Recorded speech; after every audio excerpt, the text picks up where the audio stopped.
Okey, kita mulakan kelas kita pada hari ini dengan bacaan Ummul Kitab Al-Fatihah.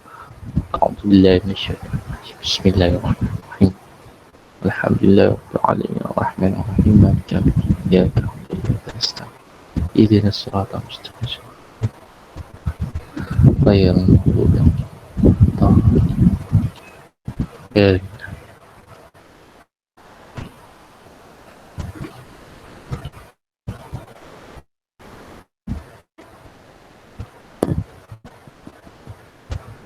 Alright, kita sambung Hari ini kita habiskan bab 2. Okey, jadi sebelum kita cuti raya hari itu, kita dah tengok sampai bahan kimia dalam pemprosesan makanan dan kesan terhadap kesihatan. So banyak kat sini, jadi awak boleh buat buku SPS tu. Dia rujuk pada buku teks. Ini semua dalam buku teks pengawet, kesan, mana kesan dia kat sini, kesan dia tengok kesan dia kat sini. Kalau pengawet, okey, apa kesan dia kalau diambil secara berlebihan. Mesti kita fokus kepada ayat berlebihan. Okey, berlebihan. Kalau kita ambil sekali-sekala, tak ada masalah. InsyaAllah tak ada masalah. Yang masalahnya kalau sentiasa ambil, setiap hari ambil. Hari-hari awak makan hotdog. Hotdog, burger, tak boleh lah. Sebab kesemuanya mengandungi bahan kimia tambahan yang di mana bila diambil secara berlebihan boleh menyebabkan pelbagai kesan tidak baik terhadap kesihatan. Okey, so itu yang sebelum ini pelajaran sebelum ini. Okey, mic cikgu clear mic cikgu clear. Alright, clear. Sambung kepada subtopik last. Okey, 2.6. Okey, subtopik last 2.6, makanan kesihatan. Okey, makanan kesihatan. Oops, color apa ni? Makanan kesihatan dan suplemen kesihatan. Makanan tambahan lah. Suplemen ini adalah makanan tambahan. Okey, rasanya masing-masing biasa dah kan makanan tambahan ni dalam bentuk pil. Mungkin mak awak dah beli. Okey, jadi kita nak tengok apa beza makanan kesihatan dan makanan tambahan kesihatan itu, suplemen. Okey. Jadi kalau makanan kesihatan, dia adalah makanan semula jadi. Bahan makanan semula jadi dalam makanan kita seharian lah. Okay. So contoh ada kat situ tu kan, macam-macam buah. Okay. So antara isu yang berkaitan dengan makanan kesihatan, kebolehdapatan ni maksudnya senang tak awak nak dapat makanan kesihatan tu kan? Senang tak nak cari buah tu kan? Senang tak nak cari contoh kat sini avocado ke kan? Adakah awak boleh makan direct macam tu? Ada setengah orang tak boleh makan direct macam tu kan? Tak boleh nak telan. Okay. Dan juga setengah tu harganya tinggi. Okay. Jadi kat sini kita lihat pula option, pilihan untuk menggantikan makanan kesihatan tadi. Right. So, macam buah oren. Awak tahu buah oren tu ada banyak vitamin C kan? Lemon ke mengandungi banyak vitamin C. Awak boleh makan lemon macam tu. Telan sebiji lemon macam tu. Sudah tentu masam kan? Jadi adanya suplemen kesihatan iaitu makanan tambahan kesihatan ini. Ini dia adalah bentuk pil. Pil-pil makanan tambahan. Boleh siapa bagi tahu kat rumah dia ada ambil apa pil makanan tambahan? Vitamin C. Vitamin C. Brand apa tak tahu? Amway. Amway. Ha. Ada Amway. Amway eh? Ha? Tak ada. Amway. Ada Shaklee kan. Macam brand lah. Jadi itu adalah suplemen kesihatan. Makanan tambahan kesihatan. Jadi mudah. Kan? Satu pil. Contohlah. Satu pil vitamin C tu. Contoh satu pil vitamin C ni. Mengandungi sama dengan 5 buah lemon. Contoh. Kalau mampu telan 5 buah lemon sekaligus, tak mampu kan? Jadi, kita ada suplemen kesihatan ni lah. Lebih mudah. Bentuk kapsul, pil, cecair. Macam kalau budak-budak, biasa kita ada anak-anak kecil kan, kita ada bentuk cecair. Okey. Ataupun sebut dalam dos yang tertentu Alright. Bahan nutrien seperti mineral, vitamin, karbohidrat dan pelawas yang terdapat dalam suplemen kesihatan biasanya dalam kuantiti kecil tetapi berkepekatan tinggi. Macam cikgu cakap tadi lah, satu pil ni bersamaan dengan 5 buah lemon. Contoh. Okay, satu pil saja. Okay, so antara isu yang kita boleh timbul dalam suplemen kesihatan ni, dos yang sesuai. Sebab kita tak rujuk doktor kan. Kita ikut label dia. Dia kata umur sekian-sekian ambil 2 biji, umur sekian ambil 1 biji. Jadi kat sini kita kena hati-hati dengan pengambilan dos yang sesuai. Macam vitamin C tadi tak boleh berlebih juga. Kan awak telan biji setiap 3 jam berlebihan vitamin C juga tak boleh juga. Okey. Dan juga badan kita ni keperluan badan manusia ni berubah. Jadi pengambilan suplemen kesihatan sukar ditentukan dengan tepat. Hari nak makan berapa, nak makan berapa kan. Okey, so kalau suplemen tadi kurang, kalau kurang tak dapat manfaat. Kalau berlebihan memberi kesan kepada badan kita. Contoh kesan kepada buah pinggang kan. Ada banyak kes yang suplemen-suplemen ni telah menyebabkan masalah hati, masalah buah pinggang. Jadi kat situ kita kena hati-hati dengan suplemen ya. Makanan tambahan kesihatan ini tidak boleh berlebih. Jadi kalau boleh apa-apa pun rujuk kepada pakar lah, doktor okay. Doktor yang lebih pakar dalam hal ini. Okay, so itu selesai makanan kesihatan dan juga makanan tambahan kesihatan ataupun suplemen. So suplemen ni ada berasal daripada perkataan bahasa Inggeris lah. Okay. Jadi awak boleh tengok dalam buku teks muka surat suplemen muka surat 83 buku teks 83. Okay, selesai makanan kesihatan dan suplemen tadi. Okey, seterusnya buku teks muka surat 84. Okey, muka surat 84 buku teks Okey, dasar keselamatan makanan tambahan. Okey, jadi apa dia dasar keselamatan makanan kebangsaan ni? Bila kita sebut kebangsaan maksudnya satu Malaysia lah. Satu Malaysia, bukan dunia.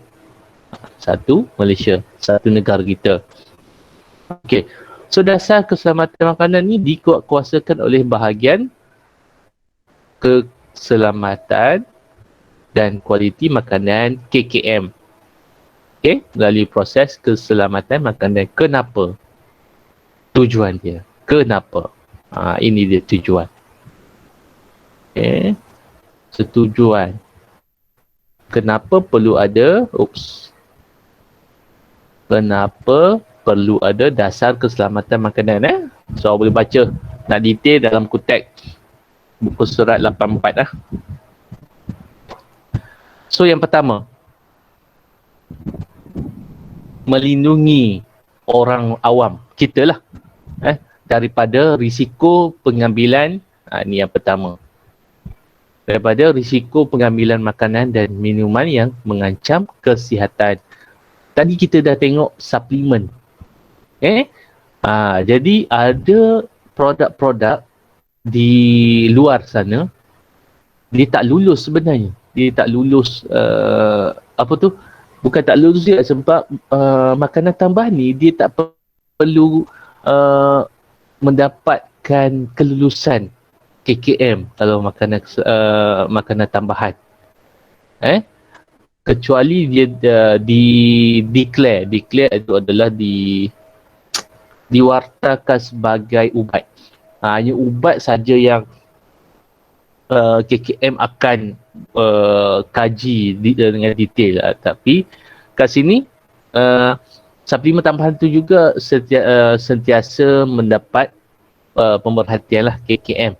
Kalau ada laporan oleh orang awam kenapa kita makan jadi sakit perut yang memanjang, mungkin dia orang akan kajilah apa kandungan dalam suplemen kesihatan itu. Jadi dasar keselamatan makanan kebangsaan ni, yang pertama dia nak lindungi kita daripada benda-benda macam tu lah. Risiko pengambilan makanan dan minuman yang mengancam kesihatan. Ada banyak produk di luar sana yang membahayakan kesihatan, tapi dia promote sebagai elok untuk kesihatan. Sebenarnya ada bahan-bahan yang berbahaya. Itu satu. Okey, yang kedua, nak melindungi makanan kesihatan dan suplemen kesihatan tiruan yang mungkin wujud lah. Contoh MUI tadi kan, ada yang kawan awak ambil MUI. Mungkin kalau tiada dasar keselamatan makanan kebangsaan ni, mungkin ada yang membuat vitamin C MUI yang palsu. Okey. Jadi itu berbahayalah. Bila dah palsu ni, kita tak tahu kandungan dia apa. Mungkin ada dadah yang dimasukkan. Okay. So dasar ini menggalakkan perdagangan makanan tempatan dan global. Maksudnya dengan adanya dasar yang melindungi kita ini, perniagaan makanan tempatan dan antarabangsa ini, perniagaan perdagangan ini boleh meningkat. Maksudnya boleh dijual beli dengan baik sekali lah. Kalau tiada yang kontrol, tiada yang melindungi kita, bahaya untuk proses jual beli itu dapat kat kita sakit nanti. Okey, contoh. Alright, so ini ada contoh minyak herba. Ada dalam buku teks awak tu, minyak herba sendian berhad. Okey. So kat situ ada logo kelulusan KKM. Okey.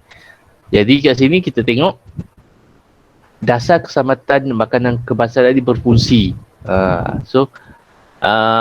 Pihak berkuasa kawalan dadah diamanahkan untuk mendaftarkan, memantau suplemen kesihatan dan ubat tradisional sebelum dipasarkan. Maksudnya ubat-ubat yang tradisional, mungkin ada mak awak ambil kan. So kalau yang berdaftar dengan KKM, insya-Allah selamat. Yang ada KKM ni, yang ada simbol KKM. Yang bahayanya kalau ubat-ubat herba yang dijual di pasar-pasar tu, pasar malam, dalam botol, tapi tak ada logo KKM, tak ada kelulusan KKM, itu berbahaya. Banyak kes lah, ada racun. Okay. Jadi kat sini kita tengok ada pelekat dengan label dan kod QR. Pada botol ada kotak suplemen kesihatan yang telah diluluskan, didaftarkan. Jadi untuk makanan ubat tradisional ni, kita perlu cari yang berdaftar dengan KKM. Okey.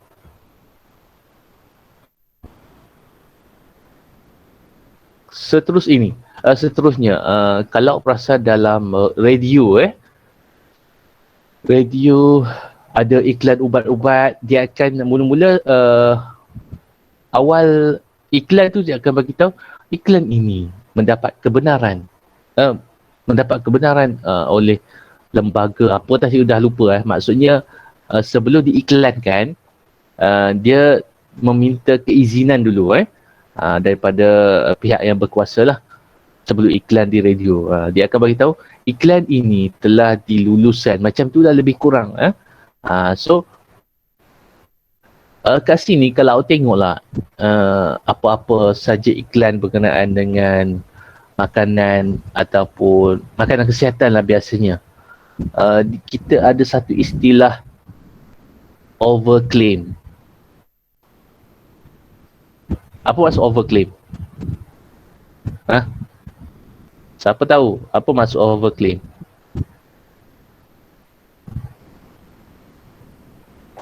Senyap pula. Terputus ke apa ni? Masih online? Ada cikgu Ada. Apa maksud overclaim? Overclaim. Over apa maksud over? Berlebih-lebihan kan? Claim tu, claim apa claim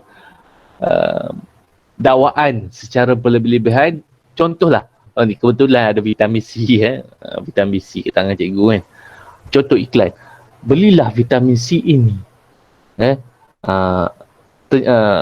vitamin C ini akan mengelakkan anda diserang COVID-19. Itu contoh overclaim.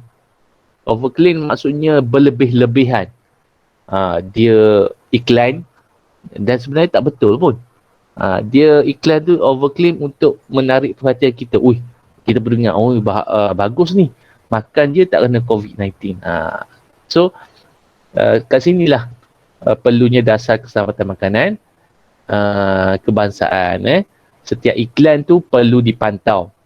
Jadi kat situ kita tengok iklan dan kaedah pemasaran tentang mutu makanan kesihatan dan suplemen makanan sering mengelirukan. Macam cikgu cakap tadi, overclaim.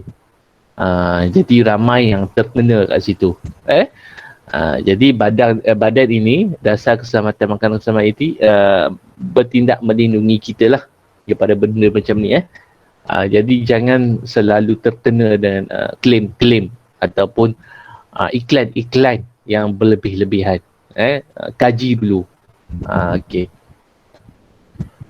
Seterusnya, bagi melindungi kebajikan dan memudahkan proses pemilihan makanan pengguna. Sebab tadi kita tak tahu betul ke makanan ni yang didakwa ni boleh melindungi kita daripada COVID-19.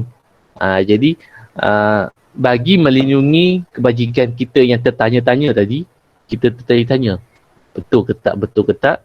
Jadi Kerajaan Malaysia telah mengawal mutu makanan melalui Akta Makanan 1983, dah lama dah ada pada tahun 1983, dan Peraturan Makanan 1985. Jadi kat sini ini fakta yang awak perlu tahu, awak perlu ingat. Yang pertama, Akta Makanan 1983. Ini sering ditanyalah, apakah akta yang terlibat dalam melindungi kebajikan dan memudahkan proses pemilihan makanan pengguna. Jadi yang pertama awak kena ingat Akta Makanan 1983. Jangan silap tarikh. Kalau awak buat Akta Makanan 1985, jadi salah lah. Okay. So dia adalah Akta Makanan 1983 dan Peraturan Makanan 1985-2. Jadi kita lihat satu-satu. Yang pertama, Akta Makanan 1983. Okey, jadi ini adalah undang-undang yang telah dikuasakan oleh Kerajaan Malaysia bermula pada tahun 1983 tu. Okey, untuk melindungi kita, orang ramai, terhadap bahaya dari segi kesihatan dan penipuan berkaitan dengan penyediaan, penjualan dan penggunaan makanan. Okey, macam cikgu cakap tadi lah, ada overclaim kan semua kan, ataupun ada makanan sebenarnya tak baik untuk kesihatan tapi dijual. Jadi akta ini melindungi kita lah. Secara ringkas dia, mana-mana pihak yang menjual makanan beracun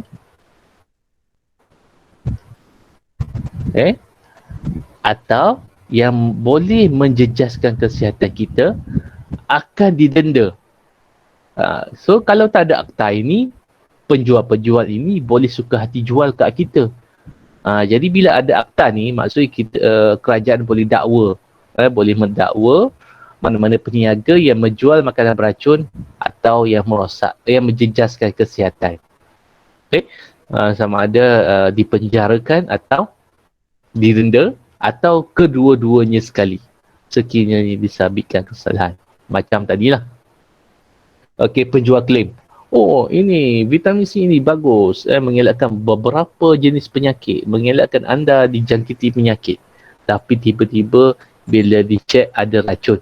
Jadi penjual itu boleh dipenjara atau dikenakan denda atau paling teruk dikenakan penjara dan denda dua-dua sekali. Okey, boleh faham sini So tujuan dia untuk melindungi kita, iaitu orang awam daripada penjual-penjual yang tidak jujur ataupun yang jahat lah. Dia nak menjual saja. Okey, itu Akta Makanan 1983. Jadi saya ingatkan lagi sekali, sila ingat dengan tepat Akta Makanan 1983. Tak boleh awak tertinggal perkataan makanan. Tak boleh tertinggal tahun. Jadi, kalau kita sebut apakah dua peraturan dan akta yang terlibat dalam melindungi kebajikan pengguna untuk memilih makanan kesihatan ataupun makanan, ada dua, Akta Makanan 1983 dan satu lagi adalah Peraturan Makanan 1985. Beza 2 tahun. Okay. So kat sini dia adalah kesinambungan di bawah Akta Makanan 1983 tadilah. Okay, ditambah Peraturan Makanan 1985. Okey, tujuan dia membantu orang ramai memperoleh makanan yang selamat, berkualiti, bersih dan bebas daripada sebarang bahan pencemar yang beracun. Ini tujuan dia. Okey. So yang akta tadi bertujuan melindungi dan mendakwa penjual. Okey. Peraturan makanan ni bagi petunjuk kepada kita untuk memilih makanan. Okey. So kat sini apa yang peraturan makanan ini tetapkan? Jadi untuk memudahkan pengguna memilih makanan, Peraturan Makanan 1985 telah menetapkan supaya dalam setiap makanan, ini contoh roti awak tengok kat belakang makanan ni kat belakang makanan tu ada simbol macam ni, ada gambar macam ni label makanan macam ini. So apa yang perlu ada? Okey, yang pertama, nama sebutan sebenar makanan. So kat sini roti lah. Tak boleh tiba-tiba dia nak slang roti. Tak boleh. Okay? Dia mesti nama yang jelas, tepat dan tidak mengelirukan. Maksudnya bila ada nama roti, kita tahulah itu roti. Tak boleh guna nama pelik-pelik. Okay. Lepas tu dia ada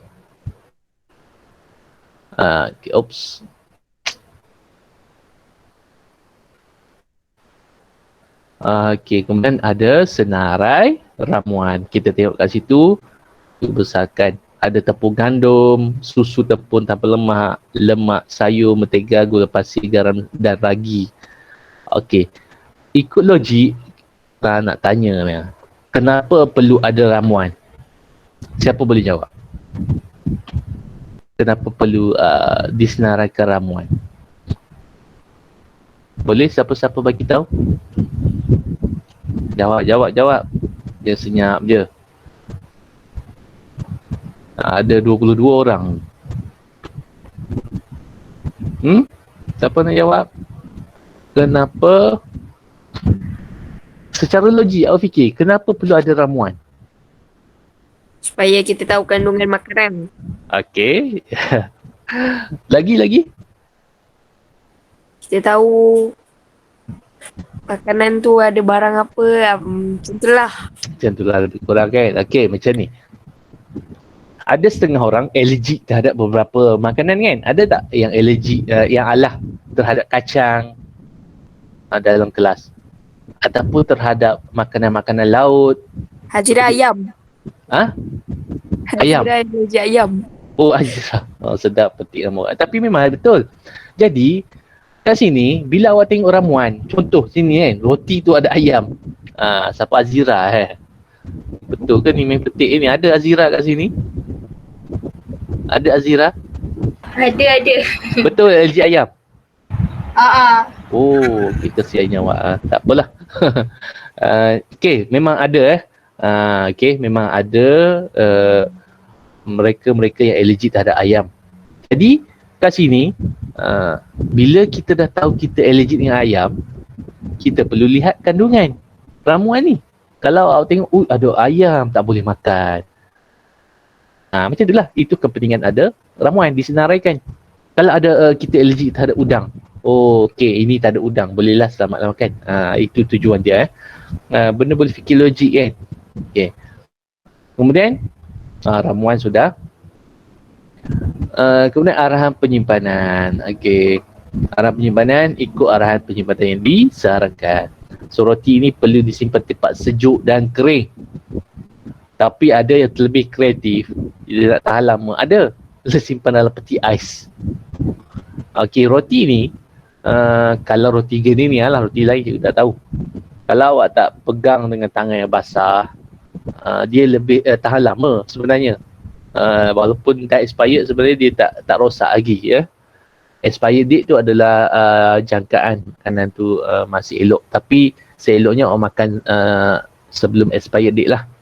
Tapi kalau tiba-tiba banyak lagi roti, awak tengok masih tak ada kulat, tak ada apa-apa yang apa tu, yang tak normal lah terhadap roti tu, insya-Allah boleh makan lagi. Kita tengok dulu keadaan roti itu. Jadi ini adalah arah penyimpanan. Kalau yang bila dibuka perlu simpan peti ais, simpan peti ais.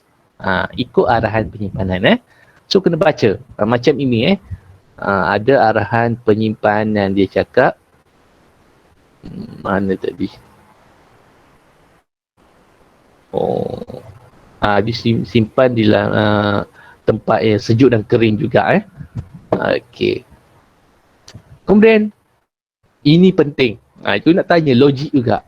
Mana tahu soalan nanti SPM nanti akan tanya. Kenapa perlu ada maklumat pengeluaran? Saya pernah jawab. Apa ada dalam maklumat pengeluaran tadi? Kita ada nama, alamat pengilang. Itu kalau kilang. Kalau makanan yang diimport, contoh kurma. Sekarang kita makan kurma. Mungkin ada yang belum habis puasa 6 lagi. Kita masih lagi menggunakan kurma. Kurma ni adalah makanan import. Jadi kita bukan ada pengilang, tapi kita ada pembungkusan, ejen yang membungkuskan makanan tersebut. Kenapa perlu ada? Siapa nak jawab? Logik, fikir logik je. Kenapa? 5D, 5H.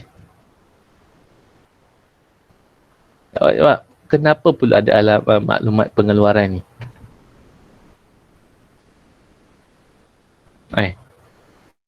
Jawablah. supaya tahu kat mana tempat berparasi. Kalau cuba fikir, kenapa awak makan roti ni, baru roti sampai, awak makan tengok-tengok, semua roti ni berkulat. Maksudnya kita boleh menghubungi pengilang inilah. Tanya kenapa roti ni dah sampai, baru sampai dah berkulat. Kalau tak ada maklumat pengeluaran ni, awak nak kontak siapa? Tak boleh kan? Jadi sebagai pengguna, kita perlu ambil tahu siapa yang mengeluarkan. Kadang-kadang sekarang ada isu, kita tak nak, kita nak cari yang Melayu saja, kilang Melayu saja. Okey, jadi kita boleh tengok maklumat pengeluaran. Okey. Seterusnya kita nak lihat apa ada dalam Uh, Okey. Akuan pemakanan. Jadi kat sini dia tulis tinggi kalsium. Kalsium untuk apa? Untuk pembentukan tulang. Label makanan. Maklumat mengenai kandungan pemakanan sesuatu produk. Dalam setiap 60 gram, dia ada kat sini. Okay. Awak dah belajar bab 1 hari tu kan? Kandungan tenaga, pengiraan. Okey, lepas tu mesti ada penyataan aditif. Aditif tu adalah yang awak tengok hari tu lah, bahan tambahan. Bahan tambahan. Perlu menyatakan semua bahan tambahan makanan yang dibenarkan. Bahan pengawet, bahan pewarna, bahan perisa dan sebagainya. Okey, so kat sini ditulis mengandungi bahan pengawet yang dibenarkan. Mesti ada apa tu statement. Okey. Then ada berat. Ada berat. Berat bersih 450 gram. Supaya kita tahu kuantiti dia. So berat ini menunjukkan kuantiti banyak ke sikit. Ada yang 600 gram kan, ada yang banyak. Kalau nak banyak kita beli yang besar. Okey. Dan tarikh. Tarikh ni adalah tarikh luput lah. Jadi ada yang guna istilah best before. Kalau cikgu tak silap lah, best before ni maksudnya paling-paling baik dimakan sebelum tarikh tu. Selepas tarikh awak kena tengok keadaan dia. Keadaan dia. Tapi ada satu lagi, dia tulis expired date. Kalau expired date dia ni maksudnya tarikh tamat luput. Okey. Ada dua istilah yang digunakan lah. Cikgu ada terbaca itu. Kalau best before ni maksudnya selepas tarikh tu biasanya okey lagi tapi tak berapa segar lah. Kalau expired date ni seelok-eloknya pada tarikh itu tarikh akhir untuk awak makan lah. Selepas itu hati-hatilah. Okey. So dalam sini awak tengok apa yang tak ada. Yang penting bagi kita tapi tak ada. Yang selalunya pelajar confuse. Halal. Halal. Jadi wajib atau tidak kalau ikutkan peraturan makanan 1985? Wajib ke tak? Wajib. Wajib. Ada tak kat sini? Tak ada. Tak ada. Jadi bila tak ada, sebenarnya dalam peraturan itu tak wajib pengilang itu menulis ataupun meletakkan simbol halal. Tapi kita sebagai orang Islam adalah menjadi kewajipan kan untuk mencari yang halal. Okay. So kat sini label halal adalah tidak wajib untuk diletakkan mengikut peraturan makanan 1985. Tidak wajib. Tapi sebagai umat Islam kita perlu mencari yang ada tanda halal. Maksudnya kalau makanan itu tak ada label halal, tak salah, awak tak boleh report. Ui, makan roti ni tak ada label halal. Salah ni. Tak betul. Ikut peraturan itu tak perlu ada label halal. Tapi untuk umat Islam, kita ada perlu mencari yang halal. Ada label halal. JAKIM ataupun apa-apa saja badan, kalau import kan, kalau yang import macam-macam label, bukan JAKIM saja. Kalau awak beli makanan yang import, awak pastikan merujuk pada website JAKIM. Ada apps dia untuk awak semak. Adakah logo halal itu adalah logo yang diiktiraf oleh badan JAKIM lah, yang Malaysia punya. Okey. Jadi apakah kepentingan status halal ini? Ia adalah penting untuk umat Islam. Orang Islam lah, kita lah. Kita perlu mencari yang ada label halal. Kenapa? Kalau tak ada halal, kemungkinan dalam ini ada something, contohlah kan, kalau awak tengok ada perkataan gelatin, tiba-tiba tak ada logo halal, elakkan. Gelatin ini biasanya daripada sumber oing-oing. Apa dia oing-oing tu? Yang leping tu, khinzir. Okay, jadi kalau yang tak ada label halal, awak kena elakkan kalau tiba-tiba tengok dekat ramuan dia ada gelatin. Sebab kebiasaannya untuk jimatkan kos, pembuat makanan menggunakan gelatin daripada oing-oing inilah, binatang pink itu, sebab dia murah. Tapi kalau ada label halal, walaupun ada gelatin, selamat untuk kita orang Islam makan. Jadi kalau kita lah sebagai orang Islam, yang first kali kita tengok halal ke tak kan. Bila halal kita baru tengok label. Oh, ada ayam pula, Azira tak boleh makan kan. Jadi kena cari yang tak ada ayam, tak ada ramuan ayam. Okey. Ada ikan ke kan. Jadi cikgu nak ingatkan, jangan awak tersilap faham. Halal ini bukan wajib ada dalam label makanan mengikut peraturan makanan. Peraturan makanan ini dia semua. Okey, dalam buku teks muka surat 85. Ini gambar daripada buku teks. Muka surat 85 buku teks. Okey, sudah tamat kita pada hari ini. Jadi sudah tamat bab 2. Okey, jadi tugas awak, cikgu tak tahu macam mana kita nak bincang ni. Setakat ni bab ni senang lagi. Bab 1, 2 ni senang lagi. Jadi untuk topik hari ni dalam buku SPS awak, SPS, harap-harap semua ada awak balik lah itu.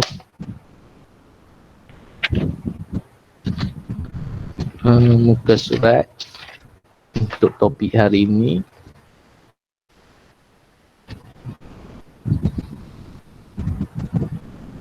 Muka surat 26. Okey, cuma dalam 26.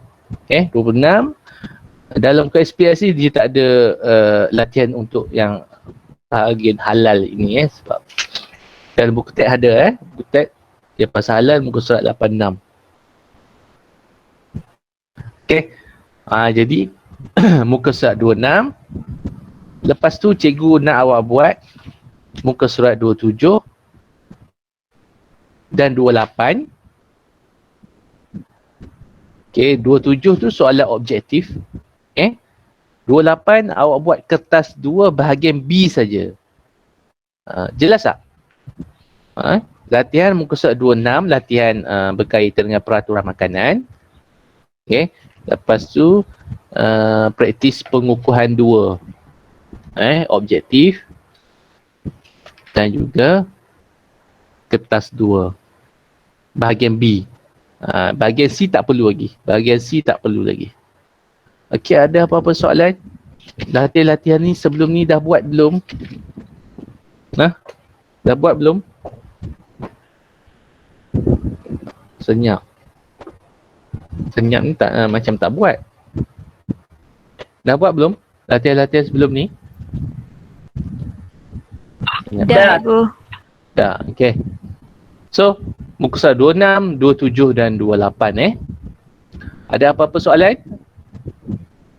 Okey, so sekarang untuk cikgu nak tengoklah siapa yang online betul-betul ini. Adakah yang online ni pergi tempat lain main game. Jadi sekarang sila tulis nama dan kelas masing-masing di ruangan chat. Cikgu bagi masa 3 minit. Okey, nama dan kelas. Cikgu nak tengok. Okey, 3 minit daripada sekarang. Alright. Imadi, Semua 5D, perempuan, lelaki tak nampak lagi. Alif tu apa? Hai, tu nama penuh. Dia tak nampak pun 5H ni. Mana 5H? Mana 5H? Iyad. Okey. Nampak Iyad seorang saja daripada 5H.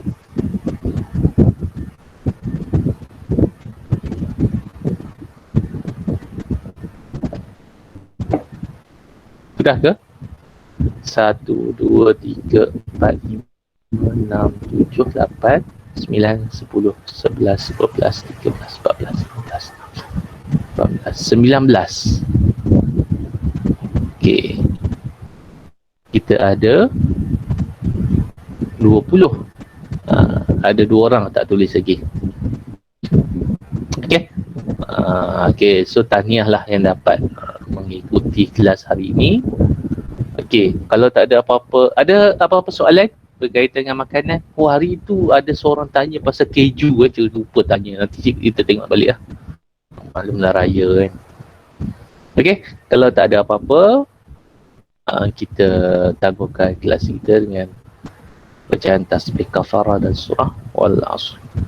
Subhanakallahumma wa bihamdika. Bismillahirrahmanirrahim. Wal asr. Innal insana lafi. Terima kasih semua. Assalamualaikum warahmatullahi wabarakatuh. Terima kasih cikgu. Sama-sama. Terima kasih, Cikgu. Cikgu. Selamat berpuasa semua. Salam. Terima kasih cikgu. Sama-sama. Jadi selamat Cikgu. berpuasa tadi. Sama-sama.